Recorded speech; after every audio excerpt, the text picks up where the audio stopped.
The Las Vegas Raiders have officially defeated the Jacksonville Jaguars, and today we'll break down what this win means for the team. While celebrating any victory is exciting, it does have implications for the Raiders' draft position. With this win, the Raiders dropped from the #1 overall pick to the 6th spot in the draft order, a significant change. The season isn't over yet, so this position could still shift. Let's start with the game itself. The Raiders controlled most of it, but there were some tense moments.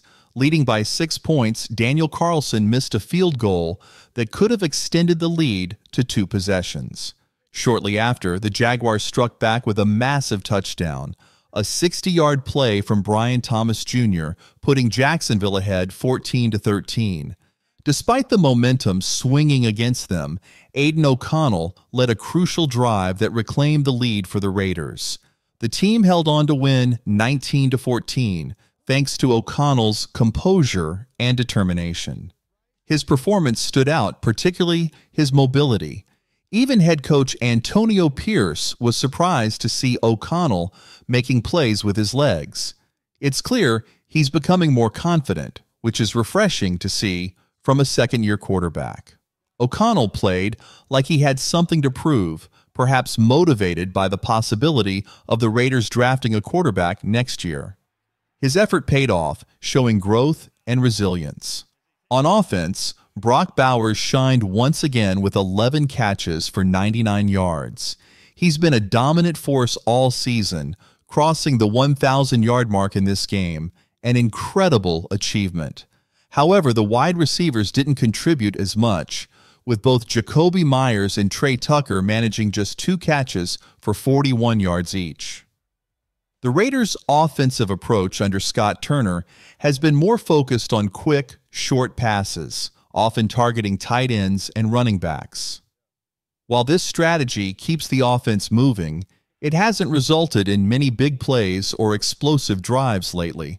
Still, the offense looks better compared to the start of the season, even with injuries and adjustments after firing the previous offensive coordinator.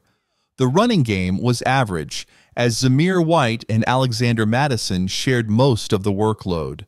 With Sincere McCormack injured, the backfield is still trying to find its rhythm. Overall, while the Raiders' win impacts their draft standing, it also shows progress and promise, particularly from players like O'Connell and Bowers. There's plenty to build on as the season continues. The Raiders' offense did just enough to secure the win, but the real story of the day was the defense, which played lights out. It's safe to say the defense has been the backbone of this team, keeping the Raiders competitive throughout the season. Isaiah Pola-Mao had a standout performance, forcing 2 fumbles that completely shifted the game's momentum. While he hasn't been as strong in coverage, he's been an excellent enforcer on the field. Other defensive players also stepped up big time. Robert Spillane and Kayvon Chaisson made key plays, and Adam Butler was arguably the best player on the field. Butler's dominance on the defensive line stood out, even if it didn't show up on the stat sheet. For example, Chaisson recorded a sack, but it was Butler who pressured the quarterback and forced him into Chaisson's path. Butler also drew 2 penalties from Jacksonville's center, who hadn't committed any all season.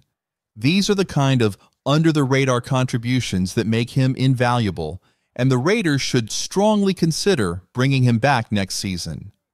On the flip side, cornerback Jack Jones continues to struggle, consistently getting beaten on big plays. It's hard to say if this is due to his performance or the scheme. Defensive coordinator Patrick Graham might be asking him to play aggressively, which can backfire against skilled quarterbacks. Despite this, the Raiders' secondary as a whole has been strong, limiting opposing quarterbacks and keeping the defense competitive.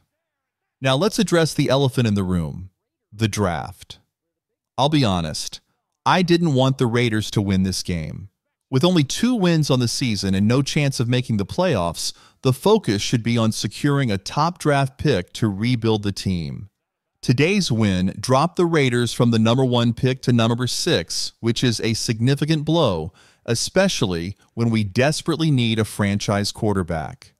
The current quarterback situation is far from ideal. Aiden O'Connell and Gardner Minshew will likely return next year, but neither is the long-term solution. If the Raiders were in position to draft a top-tier quarterback like Cameron Ward or Shedeur Sanders, the future could look a lot brighter. However, both players are projected to go within the top 4 picks, and now the Raiders are on the outside looking in. Adding to the challenge is the Raiders' strength of schedule.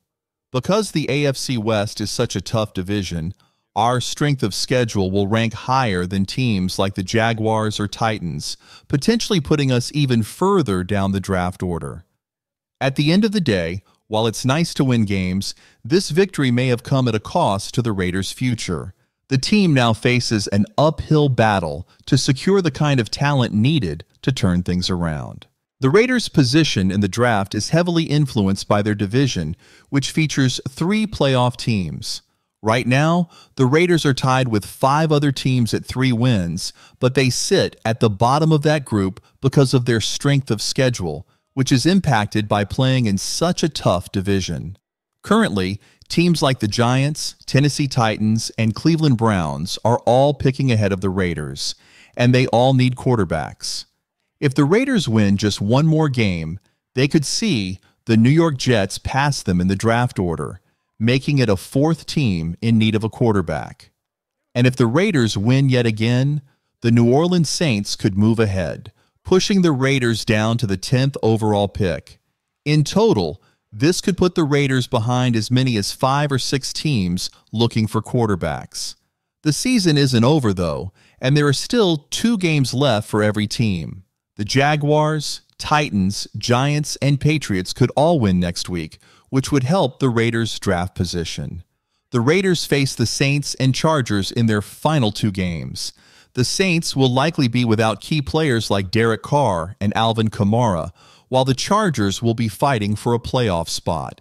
I believe the Raiders have a shot at beating the Chargers, especially given the Chargers' inconsistent play. However, if the Raiders end up finishing with the 6th overall pick, they're likely going to miss out on a top quarterback unless they trade up. But I don't see General Manager Tom Telesco making a trade to move up in the draft. He's known for sticking to his plan and rarely trades picks to go higher. He's more likely to pick the best player available. So what does that mean for the Raiders if they're picking at number 6? Honestly, it's hard to say right now. There's no clear-cut top prospect at certain positions, like offensive tackle or defensive end. Some of the top tackle prospects like Ashton Jenney and Will Campbell may not even go in the top 10. There are also strong defensive players like Malcolm Koonce and Max Crosby already on the team, so adding another defensive end may not make sense either. Travis Hunter is a standout player, but he could go first overall, so the Raiders likely won't be in position to grab him. Another option could be to take a top cornerback like Kool-Aid McKinstry or a wide receiver like Luther Burden or Tetrio McMillan, who could provide an instant impact on offense. The Raiders' draft decisions will be tough, especially since the quarterback position was expected to be a priority. But the season isn't over, and there's still a chance for the Raiders to climb from 6th to 3rd or 4th in the draft order, which could allow them to pick one of the top quarterbacks. We're still a few weeks away from the final decisions, and some quarterbacks may still declare or return to school, so things could shift. There could even be new names rising up the draft boards, like Dylan Gabriel, Jalen Milroe, or Brady Cook. It happens every year. Some quarterbacks who weren't on the radar suddenly make a big splash. For now, the Raiders' best move is to focus on the next couple of weeks. I know some fans are disappointed about the wins, but there is still one silver lining to winning. It helps the team build momentum and develop a winning culture, even if it impacts their draft position. Look, I don't care what anyone says, but if Antonio Pierce is going to be our head coach next year, I think it's possible he can lead this team to success. If the Raiders win this game, maybe one or two more, or even get a big win against the Chargers, we could see something special. Let's be real. Our offense isn't scoring 30 points. It's our defense that's carrying this team. The defense is making plays, forcing fumbles, and staying aggressive. That momentum from the defense could carry over into next season. It's entirely possible that this defensive energy, the forced turnovers, and the overall grit we're seeing could translate into continued success in the coming year. If that happens, it would be a huge positive for the Raiders. Right now, we're sitting with the 6th overall pick. If we win one or two more games, we could drop to 8th or 9th, but honestly, at this point, it won't make a huge difference. What matters is building on the momentum we've got and carrying it into next season. We could have Aiden O'Connell and Gardner Minshew as our quarterbacks, or we could explore a veteran route. Kirk Cousins will likely be available due to the rise of rookie quarterback Michael Penix. And while Cousins has had his ups and downs, another year of recovery could make him a viable option. There's also Sam Darnold, who's on a one-year contract. He could be another target for the Raiders, but given his potential market value, he might be looking at a big contract. It's possible that Mark Davis has been selling parts of the team to free up cash for a quarterback, but we can only speculate for now. The real question is whether the Raiders will stick with Antonio Pierce and Scott Turner as part of the coaching staff. We'll find out as the season wraps up. Thanks for watching. Let me know what you think in the comments. Don't forget to hit the thumbs up, subscribe, and I'll see you in the next video.